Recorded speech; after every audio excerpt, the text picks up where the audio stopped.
बारे गल करांगे, ठीक है।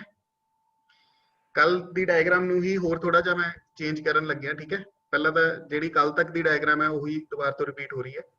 एफ गिवन फील्ड है, ठीक है, ई भी एक गिवन फील्ड है, इन्हां दोवां दे विच इह एम्बेडिंग है, ओके। फिर की किया, एस नवा सैट एडजंक्ट किया सी एफ दे नाल, और किन्ने एलीमेंट्स वाला एडजंक्ट किया सी ई माइनस सिग्मा एफ की जिन्नी कार्डिनैलिटी है उन्ना एस सैट दे विच, ते इन्हां दोवां नूं मिला के जिहड़ा फील्ड आया दैट इज द फील्ड के। इत्थों तक दा प्रूफ आपां कल दी थ्योरम दे विच पढ़िया हैगा सारिआं ने, ठीक है। ते फिर हुण नैक्सट चीज की है हुण इहदे विच, हुण अगली गल ध्यान नाल सुणिओ। ये एक पैराग्राफ जिहड़ा है इस थ्योरम तो बाद आंदा है, ठीक है।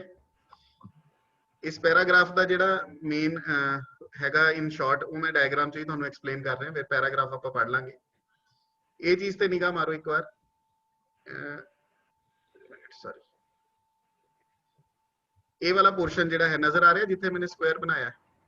यस सर, यस सर, इधर एफ है और इधर एफ दी इमेजेस हैं, ओके। Yes sir. ते मैप जिहड़ा गिवन सीगा सानू एम्बेडिंग सीगा, मैप इज ए एम्बेडिंग। ते एम्बेडिंग दा मतलब की हुंदा है होमोमॉर्फिज्म ते वन वन, सिर्फ ऑनटूनेस नहीं सीगी, ओके।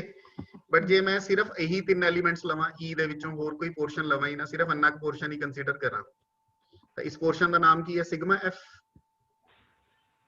समझ आ रही है गल सारिआं नूं? This portion is called sigma F. तो एम्बेडिंग वन वन होमोमॉर्फिज्म तो पहला ही सीगा, तो अनेक पोर्शन तक जिन्ना क मैंने स्केयर बनाया अनेक पोर्शन तक ऑनटूनेस भी आ गई, होमोमॉर्फिज्म ते वन वन पहला ही सी। सिर्फ जे ਅਸੀਂ ਤਿੰਨ ਐਲੀਮੈਂਟਸ ਕੰਸੀਡਰ ਕਰਦੇ ਹਾਂ, ਸਿਰਫ ਅੰਨਾ ਕੇ ਪੋਰਸ਼ਨ ਕੰਸੀਡਰ ਕਰਦੇ ਹਾਂ E ਦਾ, ਤੇ ਇੱਥੋਂ ਤੱਕ ऑनटूनेस भी होगी, तो दैट मींस F ਤੇ सिग्मा F की हो गए आइसोमॉर्फिक। गल समझ आई सारिਆਂ ਨੂੰ? होमोमॉर्फिज्म ਤੇ वन वन पहला ही सी, ਤੇ ਜੇ ऑनटू भी आ जाए तो की हो जाता है isomorphic, that's why a symbol पाया। ਤੇ ਜੇ आइसोमॉर्फिक हो गए F फील्ड है, यस F फील्ड है तो सिग्मा F भी की हो गया फील्ड, क्योंकि दोनों आइसोमॉर्फिक है। पहली गल है, ठीक है। समझ आई गल सारिਆਂ ਨੂੰ? Yes sir, yes sir. ਹੁਣ ਨੈਕਸਟ ਚੀਜ਼ ਦੇਖੋ ਕੀ ਹੈ। ਜਿਹੜਾ ਆ ਦੂਸਰਾ ਸਕੁਅਰ ਆਇਆ, ਇਹ ਦੂਸਰਾ ਸਕੁਅਰ ਪੂਰੇ ਨੂੰ ਕਵਰ ਕਰ ਰਿਹਾ ਹੈ, ਯਾਨੀ ਕਿ ਇਧਰੋਂ ਵੀ ਪੂਰਾ ਕਵਰ ਕੀਤਾ F ਯੂਨੀਅਨ S, ਓਕੇ, ਜਿਹਨੂੰ ਅਸੀਂ K ਕਿਹਾ ਸੀਗਾ, ਔਰ ਇਧਰੋਂ ਇਹ ਪੂਰਾ ਕਵਰ ਕੀਤਾ ਹੁਣ E। ਤਾਂ ਇਸ ਸਕੁਅਰ ਦਾ ਮਤਲਬ ਕੀ ਹੈ? ਕੌਣ ਕੌਣ ਆइसोमॉर्फिक है? K एंड E, ठीक है जी। गल समझ आई सारिਆਂ ਨੂੰ? क्लियर है? ये ਜਿਹੜਾ बड़ा स्केयर है, ਜਿਹੜਾ ਆ ਵਾਲਾ ਆ ਰਿਹਾ स्केयर बड़ा, ਇਹ ਕੀ ਸਿਗਨੀਫਾਈ ਕਰਦਾ? K is isomorphic to E, क्योंकि हमने पूरा सेट ले लिया बड़े स्केयर का, मतलब इधर पूरा ले लिया K F यूनियन S, ਤੇ इधरों पूरा E ले लिया, ठीक है। तो ये आइसोमॉर्फिज्म है K ते E ਦੇ ਵਿੱਚ, ओके। ਹੁਣ ਜਿਹੜੀ ਗੱਲ ਮੈਂ ਇਸ ਦੇ ਵਿੱਚ ਦੱਸਣੀ ਹੈ ਉਹ ਇਹ ਹੈ ਕਿ E ਦੇ ਆइसोमॉर्फिक है ਤੇ F ਕਿਹਦੇ ਵਿੱਚ ਕੰਟੇਨਡ ਹੈ? K ਦੇ ਵਿੱਚ। ਕੱਲ ਦੀ ਥਿਓਰਮ ਚ ਇਹੀ ਪ੍ਰੂਵ ਕੀਤਾ ਨਾ ਆਪਾਂ, F इज ए सब field of K, F contained ਹੈ K ਦੇ ਵਿੱਚ, ਤੇ K ਕਿਹਦੇ ਆइसोमॉर्फिक ਹੈ? E ਦੇ। ਤਾਂ ਅਸੀਂ ਇਹ ਵੀ ਬੋਲ ਸਕਦੇ ਹਾਂ F E ਦੇ आइसोमॉर्फिक ਹੈ, E ਦੇ ਵਿੱਚ ਕੰਟੇਨਡ ਹੈ, sorry, F is contained in E। गल समझ आ रही है मेरी कि नहीं? यस F कंटेन्ड है K they which, but K isomorphic है अगों E दे, तो that's why, so J F K they which contained ਅਸੀਂ ਮੰਨ ਰਹੇ ਹਾਂ ਤਾਂ F ਇਹਦਾ ਮਤਲਬ E ਦੇ ਵਿੱਚ ਵੀ ਕੰटेन्ड है। क्लियर है गल सारिਆਂ ਨੂੰ? Yes sir, yes sir. ਜੇ ਇਸ डायग्राम ਤੇ ਨਿਗਾਹ ਮਾਰੋ, ਇੱਧਰ F ਤਾਂ ਹੈ ਹੀ ਨਹੀਂ ਕਿਤੇ, ਇੱਧਰ ਕਿਤੇ ਵੀ F ਨਹੀਂ ਹੈਗਾ ਸਾਡੇ, F ਤਾਂ ਇੱਧਰ ਪਿਆ। ਤਾਂ ਫਿਰ ਹੁਣ ਕਰਨਾ ਕੀ ਹੈ? ਜੇ F ਨਹੀਂ ਹੈਗਾ ਬਟ F ਦੇ आइसोमॉर्फिक ਜਿਹੜਾ ਸੈੱਟ ਹੈ ਉਹ ਤਾਂ ਹੈਗਾ ਇੱਧਰ।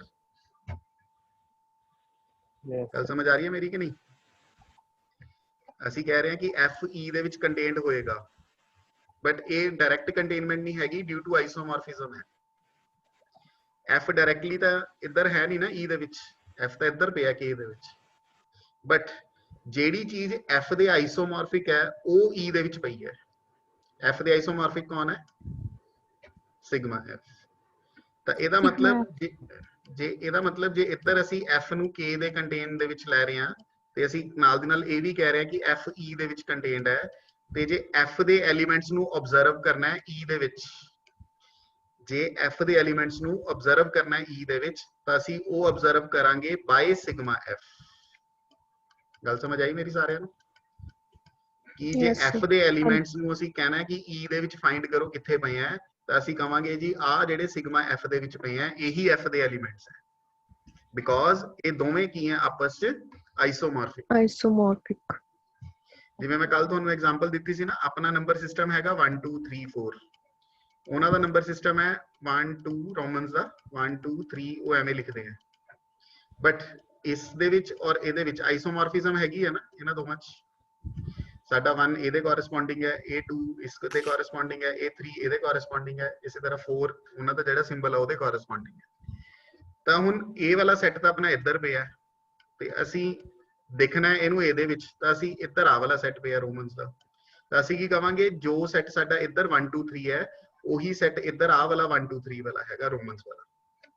ਤਾਂ ਕਹਿਣ ਦਾ ਮਤਲਬ ਕੀ ਹੈ ਕਿ ਐਲੀਮੈਂਟਸ ਦੀ ਜਿਹੜੀ ਸ਼ਕਲ ਹੈ ਉਹੀ ਵੱਖਰੀ ਹੈ ਨਾ, ਸਿਰਫ ਐਲੀਮੈਂਟਸ ਦੀ ਜਿਹੜੀ ਸ਼ਕਲ ਹੈ ਉਹੀ ਬਦਲ ਗਈ, ਬਸ ਇਹੀ ਕਹਿ ਸਕਦੇ ਹੋ ਤੁਸੀਂ। ਇੱਧਰ ਅਸੀਂ ਐਵੇਂ 1 ਲਿਖਿਆ, ਇੱਧਰ ਅਸੀਂ 1 ਐਵੇਂ ਲਿਖਿਆ ਜਿਵੇਂ I ਬਣਨੇ ਆ, ਇੱਧਰ ਅਸੀਂ 2 ਐਵੇਂ ਲਿਖਿਆ ਆਪਣਾ, ਇੱਧਰ ਇਹਨਾਂ ਨੇ 2 ਐਵੇਂ ਲਿਖਿਆ ਹੋਇਆ, ਸ਼ਕਲ ਹੀ ਬਦਲੀ ਹੈ ਨਾ। ਬਟ ਜੋ 1 ਦੀ ਪ੍ਰੋਪਰਟੀ ਹੈ ਜਾਂ ਜੋ 2 ਦੀ ਪ੍ਰੋਪਰਟੀ ਹੈ ਤਾਂ ਉਹੀ ਨਾ। 1 ਦਾ ਮਤਲਬ ਇੱਕ ਚੀਜ਼, ਇੱਧਰ ਵੀ ਉਹੀ 1 ਕਹਿੰਦਾ ਕਿ ਇੱਕ ਚੀਜ਼ ਹੈ, ਇਹ ਵਾਲਾ 1 ਵੀ ਉਹੀ ਕਹਿੰਦਾ ਇੱਕ ਚੀਜ਼ ਹੈ। ਤਾਂ ਆਈਸੋਮੋਰਫਿਜ਼ਮ ਦਾ ਮਤਲਬ ਇਹੀ ਹੁੰਦਾ ਕਿ ਸ਼ਕਲਾਂ ਭਾਵੇਂ ਵੱਖੋ ਵੱਖ ਹੈ ਪਰ ਪ੍ਰੋਪਰਟੀ ਵਾਈਜ਼ ਉਹ ਸੇਮ ਹੈ। ਸੋ ਜੇ ਅਸੀਂ f ਨੂੰ e ਦੇ ਵਿੱਚ ਆਬਜ਼ਰਵ ਕਰਨਾ ਹੈ ਦੈਨ f ਦੇ ਵਿੱਚ ਅਸੀਂ e ਨੂੰ ਕਿਵੇਂ ਆਬਜ਼ਰਵ ਕਰਾਂਗੇ? ਸਿਗਮਾ f ਨੂੰ ਮੰਨ ਕੇ ਆਬਜ਼ਰਵ ਕਰਾਂਗੇ। ਗੱਲ ਸਮਝ ਆ ਗਈ ਮੇਰੀ ਸਾਰਿਆਂ ਨੂੰ? Yes sir. ਤੇ ਅਗਲੀ ਗੱਲ ਹੋਰ, k ਨੂੰ ਅਸੀਂ ਬੋਲਿਆ ਸੀਗਾ ਥਿਊਰਮ ਦੇ ਵਿੱਚ k is a extension of f, ਇਹੀ ਕਿਹਾ ਸੀ ਨਾ, ਕਿਉਂਕਿ f ਕਿਹਦੇ ਵਿੱਚ ਕੰਟੇਨਡ ਸੀਗਾ? k ਦੇ ਵਿੱਚ। ਤੇ ਹੁਣ k ਆਈਸੋਮੋਰਫਿਕ ਹੋ ਗਿਆ e ਦੇ, ਤਾਂ ਇਹਦਾ ਮਤਲਬ k ਨੂੰ ਅਸੀਂ f ਦੀ ਐਕਸਟੈਂਸ਼ਨ ਬੋਲ ਰਹੇ ਸੀ ਤਾਂ ਇਟ ਮੀਨਸ e ਨੂੰ ਅਸੀਂ ਕੀ ਬੋਲ ਸਕਦੇ ਹਾਂ? It is also a extension of f due to isomorphism. ਸਮਝ ਆਈ ਮੇਰੀ ਗੱਲ ਸਾਰਿਆਂ ਨੂੰ?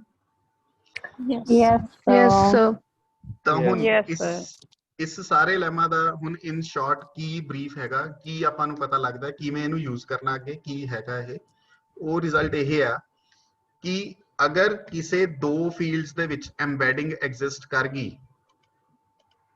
ਹੁਣ ਧਿਆਨ ਦਿਓ ਇਹੀ ਗਿਵਨ ਸੀਗਾ ਸਾਨੂੰ ਸਿਰਫ ਥਿਊਰਮ ਦੀ ਜੋ ਕੱਲ ਆਪਾਂ ਲੈਮਾ ਸਟੱਡੀ ਕੀਤਾ ਕਿ ਦੋ ਇਹਨਾਂ ਫੀਲਡਸ ਦੇ ਵਿੱਚ ਇੱਕ ਐਮਬੈਡਿੰਗ ਹੈ ਸਿਗਮਾ, ਸਿਰਫ ਇਹੀ ਗਿਵਨ ਸੀਗਾ। ਬਾਕੀ ਤਾਂ ਇਹ ਸਾਰਾ ਅਸੀਂ ਪ੍ਰੂਫ ਨੂੰ ਕੰਪਲੀਟ ਕਰਨ ਲਈ ਆ ਸਾਰਾ ਕੁਝ ਡਿਜ਼ਾਈਨ ਕੀਤਾ ਸੀਗਾ। f ਤੇ e ਦੇ ਵਿੱਚ ਅਗਰ ਐਮਬੈਡਿੰਗ ਹੈ ਤਾਂ ਅਸੀਂ ਮੰਨਾਂਗੇ e ਜਿਹੜਾ ਹੈਗਾ ਉਹ f ਦਾ ਕੀ ਹੈ? ਐਕਸਟੈਂਸ਼ਨ। ਇੰਨੀ ਇੱਕ ਗੱਲ ਜਿਹੜੀ ਹੈ ਉਸ ਲੈਮਾ ਚੋਂ ਨਿਕਲ ਕੇ ਆਉਂਦੀ। ਸਮਝ ਆਈ ਮੇਰੀ ਗੱਲ ਕਿ ਨਹੀਂ? f ਦਾ ਐਕਸਟੈਂਸ਼ਨ ਅਸੀਂ ਕਿਹਨੂੰ ਮੰਨਿਆ ਸੀ? k ਨੂੰ, ਬਟ k ਕਿਹਦੇ ਆਈਸੋਮੋਰਫਿਕ ਹੈ? e ਦੇ। ਤੇ ਫਿਰ ਇਸਦਾ ਮਤਲਬ e ਨੂੰ ਹੀ ਅਸੀਂ f ਦਾ ਐਕਸਟੈਂਸ਼ਨ ਮੰਨਾਂਗੇ, ਸਾਨੂੰ ਆ ਕੋਈ ਨਵਾਂ k ਬਣਾਉਣ ਦੀ ਲੋੜ ਨਹੀਂ, e ਹੀ ਜਿਹੜਾ ਹੈ ਉਹ f ਦਾ ਐਕਸਟੈਂਸ਼ਨ ਕਿਹਾ ਜਾਊਗਾ। ਠੀਕ ਹੈ ਜੀ। ਤੇ ਦੂਸਰੀ ਗੱਲ, ਜੇ e f ਦਾ ਐਕਸਟੈਂਸ਼ਨ ਕਿਹਾ ਜਾ ਰਿਹਾ ਹੈ ਤਾਂ ਇਹ ਲੈਮਾ ਤਾਂ ਸਾਨੂੰ ਇਹ ਕਹਿੰਦਾ ਕਿ f ਤਾਂ e ਦੇ ਵਿੱਚ ਡਾਇਰੈਕਟਲੀ ਪਿਆ ਨਹੀਂ, ਬਟ f ਦੇ ਜਿਹੜਾ ਆਈਸੋਮੋਰਫਿਕ ਸੈੱਟ ਹੈ ਸਿਗਮਾ f ਉਹ e ਦੇ ਵਿੱਚ ਹੈਗਾ। ਤਾਂ f e ਦੇ ਵਿੱਚ ਜੇ ਅਸੀਂ f ਦੇ ਐਲੀਮੈਂਟਸ ਨੂੰ ਆਬਜ਼ਰਵ ਕਰਨਾ ਹੋਏਗਾ ਤਾਂ ਅਸੀਂ e ਦੇ ਵਿੱਚ ਕਿਹੜਾ ਸੈੱਟ ਆਬਜ਼ਰਵ ਕਰਿਆ ਕਰਾਂਗੇ? ਜਿਹੜਾ ਸਿਗਮਾ f ਸੈੱਟ ਹੈ। ਠੀਕ ਹੈ। ਤੇ ਫਿਰ ਹੁਣ ਕੀ ਹੈ, ਜੇ ਇੱਧਰ ਕੋਈ ਐਲੀਮੈਂਟ x ਹੈ ਤਾਂ ਉਹ ਇੱਧਰ ਸਾਨੂੰ ਕਿਵੇਂ ਨਜ਼ਰ ਆਊਗਾ? ਸਿਗਮਾ x ਬਣ ਕੇ। ਸਮਝ ਆ ਰਹੀ ਹੈ ਮੇਰੀ ਗੱਲ ਸਾਰਿਆਂ ਨੂੰ? ਜੇ ਇੱਧਰ ਕੋਈ ਐਲੀਮੈਂਟ x ਹੈ f ਦੇ ਵਿੱਚ ਤਾਂ ਉਹ ਐਲੀਮੈਂਟ ਇੱਧਰ ਕਿਵੇਂ ਨਜ਼ਰ ਆਏਗਾ? ਸਿਗਮਾ x ਨਾਲ, ਕਿਉਂਕਿ ਸਿਗਮਾ ਮੈਪ ਲੱਗ ਗਿਆ ਉਹ ਤਾਂ ਇੱਧਰ ਪਹੁੰਚਿਆ। ਤਾਂ ਹੁਣ ਇਸ ਲੈਮਾ ਦੇ ਵਿੱਚ ਆ ਜਿਹੜਾ ਆਪਾਂ ਨੂੰ ਪੈਰਾਗ੍ਰਾਫ ਉੱਪਰ ਲਿਖਿਆ ਹੋਇਆ ਹੈ ਇਹ ਚੀਜ਼ ਸਾਨੂੰ ਕੀ ਕਹਿੰਦਾ ਹੈ? we write x in place of sigma x for each x belonging to f। ਗੱਲ ਉਹੀ ਹੈ, ਲਿਖਣਾ ਬਣਦਾ ਤਾਂ ਸਾਡਾ ਇਹ ਹੈ ਕਿ ਰੋਮਨਸ ਦੇ ਵਿੱਚ ਲਿਖੀਏ, ਇੱਧਰ ਜੇ ਅਸੀਂ e ਦੇ ਵਿੱਚ ਲੈਣਾ। ਮੈਂ ਐਗਜ਼ਾਮਪਲ ਬਣਾਈ ਹੋਈ ਹੈ ਨਾਲ ਇਹ ਜਾਣ ਕੇ, ਠੀਕ ਹੈ, ਕਿ ਜੇ ਇੱਧਰੋਂ ਕੋਈ ਐਲੀਮੈਂਟ ਲੈਣਾ ਤਾਂ ਲਿਖਣਾ ਤਾਂ ਇਹੀ ਬਣਦਾ ਹੈ बट इस 1 ਨੂੰ ਆਪਾਂ ਕੀ ਕਵਾਂਗੇ, ਇਟ ਇਜ਼ ਆਵਰ ਸਿਗਮਾ 1, ਐਵੇਂ ਇਹ ਆਪਣਾ ਇਹ ਵਾਲਾ 1 ਹੈ, ਤੇ ਇਸ ਨੂੰ ਅਸੀਂ ਕੀ ਕਵਾਂਗੇ, ਇਟ ਇਜ਼ ਆਵਰ ਸਿਗਮਾ 2, ਠੀਕ ਹੈ। ਬਟ ਉਹ ਕਹਿੰਦਾ ਫਿਰ ਅਸੀਂ ਇਹ 1 ਨੂੰ ਅਸੀਂ ਇੱਧਰ e ਦੇ ਵਿੱਚ ਐਵੇਂ ਨਹੀਂ ਲਿਖਾਂਗੇ, ਅਸੀਂ ਇਹਨੂੰ ਸਿੰਪਲ ਆਪਣੇ ਵਾਲਾ 1 ਹੀ ਲਿਖ ਲਾਂਗੇ। ਆਹ ਵਾਲੇ 2 ਨੂੰ ਅਸੀਂ ਐਵੇਂ ਨਹੀਂ ਲਿਖਾਂਗੇ, ਇਹਨੂੰ ਅਸੀਂ ਆਪਣੇ ਵਾਲਾ 2 ਹੀ ਲਿਖ ਲਾਂਗੇ। ਤੇ ਇੱਧਰ ਆਹ ਵਾਲਾ ਜਿਹੜਾ 3 ਹੈ, ਇਹਨੂੰ ਅਸੀਂ ਐਵੇਂ ਨਹੀਂ ਲਿਖਾਂਗੇ, ਇਹਨੂੰ ਅਸੀਂ ਆਪਣਾ 3 ਹੀ ਲਿਖ ਲਾਂਗੇ। ਸਮਝ ਆਈ ਮੇਰੀ ਗੱਲ? ਗੱਲ ਉਹੀ ਹੈ ਕਿ ਸ਼ਕਲ Yes, ਉਹਦੀ sir. ਹੋਰ ਹੈ, ਸ਼ਕਲ ਆਪਾਂ ਇੱਧਰ ਵਾਲੀ ਹੀ ਯੂਜ਼ ਕਰ ਲਓ ਜੋ f ਦੇ ਵਿੱਚ ਹੈ। ਸ਼ਕਲ ਇੱਧਰ ਵਾਲੀ ਯੂਜ਼ ਕਰਨ ਦੀ ਬਜਾਏ ਸ਼ਕਲ ਉਹੀ ਯੂਜ਼ ਕਰ ਲਓ। ਗੱਲ ਕਲੀਅਰ ਹੋਗੀ? ਕੰਮ ਤਾਂ ਪ੍ਰੋਪਰਟੀ ਨੇ ਕਰਨਾ ਨਾ, ਕੰਮ ਐਲੀਮੈਂਟ ਨੇ ਥੋੜੀ ਕਰਨਾ। ਐਲੀਮੈਂਟ ਦੀ ਸ਼ਕਲ ਜੋ ਮਰਜ਼ੀ ਹੋਵੇ, ਠੀਕ ਹੈ ਕਿ ਨਹੀਂ? ਹੁਣ ਆਪਣੇ ਕੋਲ ਇੰਡੀਆ ਦੇ ਵਿੱਚ ਕਿੰਨੀਆਂ ਹੀ ਲੈਂਗੁਏਜਿਸ ਹੈ, ਆਪਾਂ ਪੰਜਾਬੀ ਬੋਲਦੇ ਆ, ਠੀਕ ਹੈ, ਕੋਈ ਕੰਨੜ ਬੋਲਦਾ, ਕੋਈ ਤਾਮਿਲ ਬੋਲਦਾ, ਪਰ ਜੇ ਗੱਲ ਕਰੀਏ ਕਿ ਉਹ ਕਹਿਣਾ ਕੀ ਚਾਹ ਰਿਹਾ, ਗੱਲ ਤਾਂ ਅੰਡਰਸਟੈਂਡਿੰਗ ਤੇ ਹੈ ਨਾ। ਆਪਾਂ ਇੱਕ ਗੱਲ ਪੰਜਾਬੀ ਚ ਬੋਲੀ, ਉਹਨੂੰ ਟਰਾਂਸਲੇਟ ਕਰਕੇ ਤੁਸੀਂ ਇੰਗਲਿਸ਼ ਚ ਬੋਲ ਰਿਹਾ ਜਾਂ ਤਾਮਿਲ ਚ ਬੋਲ ਰਿਹਾ, ਪਰ ਮੇਨ ਮੋਟਿਵ ਕੀ ਹੈ ਕਿ ਜਿਹੜਾ ਮੈਸੇਜ ਕਨਵੇ ਹੋ ਰਿਹਾ ਉਹ ਤਾਂ ਸੇਮ ਹੋ ਰਿਹਾ ਨਾ, ਸ਼ਕਲ ਭਾਵੇਂ ਅਲੱਗ-ਅਲੱਗ ਹੈ। ਗੱਲ ਸਮਝ ਆਈ ਮੇਰੀ ਕਿ ਨਹੀਂ? ਤਾਂ ਇਹੀ ਉਹ ਕਹਿ ਰਿਹਾ, ਕਹਿੰਦਾ ਜਦੋਂ ਵੀ f ਦੇ ਐਲੀਮੈਂਟ ਦੇ ਉੱਪਰ ਸਿਗਮਾ ਲੱਗਿਆ ਹੋਏਗਾ, f ਦੇ ਐਲੀਮੈਂਟ ਦੇ ਉੱਪਰ ਜਦੋਂ ਵੀ ਸਿਗਮਾ ਲੱਗਿਆ ਹੋਏਗਾ, x ਕਿਹਦਾ ਐਲੀਮੈਂਟ ਹੈ, f ਦਾ, ਤਾਂ ਅਸੀਂ ਇਹ ਵਾਲਾ ਸਿਗਮਾ ਹਟਾ ਦੇਣਾ ਹੈ, ਸਿੰਪਲ ਉਹਨੂੰ ਕੀ ਲਿਖ ਲੈਣਾ, ਕੱਲਾ x ਲਿਖ ਲੈਣਾ। ਠੀਕ ਹੈ ਜੀ, ਸਮਝ ਆਈ ਮੇਰੀ ਗੱਲ ਸਾਰਿਆਂ ਨੂੰ? ਹਾਂਜੀ। Yes, sir. ਹੁਣ ਇਹ ਪੈਰਾਗ੍ਰਾਫ ਜਿਹੜਾ ਹੈ ਮੈਂ ਰੀਡ ਕਰ ਦੇਣਾ। ਹੁਣ ਦੇਖੋ ਕੀ ਹੈ, ਇਨ ਵਿਊ ਆਫ ਦਾ ਅਬਵ ਲੈਮਾ, ਹੁਣ ਦੇਖੋ ਕੱਲੀ ਕੱਲੀ ਗੱਲ ਤੁਹਾਨੂੰ ਸਮਝ ਆਊਗੀ। if sigma is an embedding of a field f in a field E, we can identify f with the corresponding image sigma f in E। ਸਮਝ ਆਈ ਲਾਈਨ? ਹੁਣ ਇਹ ਜੇ embedding ਹੈ ਤਾਂ f ਨੂੰ ਅਸੀਂ E ਦੇ ਵਿੱਚ ਕਿਵੇਂ ਆਇਡੈਂਟੀਫਾਈ ਕਰਨਾ ਹੈ, by sigma f, and can consider E as an extension of f। ਤੇ ਅਸੀਂ k ਨੂੰ ਨਹੀਂ, ਇਸੇ E ਨੂੰ ਹੀ ਕੀ ਕਹਿਣ ਲੱਗ ਜਾਣਾ ਹੈ, ਇਹ f ਦੀ ਕੀ ਹੈ, ਐਕਸਟੈਂਸ਼ਨ। ਠੀਕ ਹੈ ਜੀ, ਉਰੇ ਤੱਕ ਗੱਲ ਕਲੀਅਰ ਹੋਗੀ? ਇਹ ਵਾਲੀ ਜਿਹੜੀ ਲਾਈਨ ਹੈ, ਤੇ ਜਿਹੜੀ ਅਗਲੀ ਲਾਈਨ ਹੈ ਹੁਣ ਇਹ ਦੇਖੋ, to express this identification of f with sigma f, we write x in place of sigma x। ਤਾਂ ਇਹ ਆਈਡੈਂਟੀਫਿਕੇਸ਼ਨ ਨੂੰ ਜੇ ਅਸੀਂ ਐਕਸਪ੍ਰੈਸ ਕਰਨਾ ਹੈ, ਤੇ f ਦੇ ਐਲੀਮੈਂਟਸ ਦੇ ਉੱਪਰ ਜਦੋਂ ਵੀ ਸਿਗਮਾ ਲੱਗੇਗਾ, ਉਹਦਾ ਸਿਗਮਾ ਹਟਾ ਕੇ ਸਿੰਪਲੀ ਉਹਦੇ ਉੱਪਰ ਕੀ ਲਿਖ ਦੇਣਾ ਹੈ ਕਿ ਉਹ ਕੱਲਾ x ਹੈ। ਮਤਲਬ ਸਿਗਮਾ ਜਦੋਂ ਵੀ f ਦੇ ਐਲੀਮੈਂਟ ਉੱਪਰ ਆਇਆ, ਉਹਨੂੰ ਹਟਾ ਦੇਣਾ, ਕੱਲਾ x ਲਿਖ ਦੇਣਾ। ਸਮਝ ਲੱਗੀ ਗੱਲ ਸਾਰਿਆਂ ਨੂੰ?